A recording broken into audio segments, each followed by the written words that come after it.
Bangunlah pecundang. Kau pikir apa yang kau lakukan? Bersembunyi di balik kata lelah?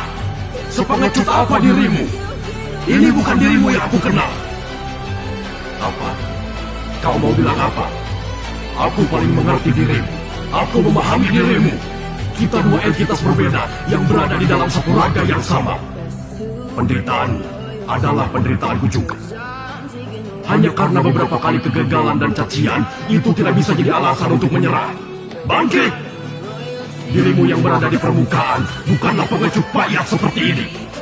Ingat perjanjian kita. Kau yang berada di permukaan, aku yang ada di balik bayangan. Jadi, bangunlah!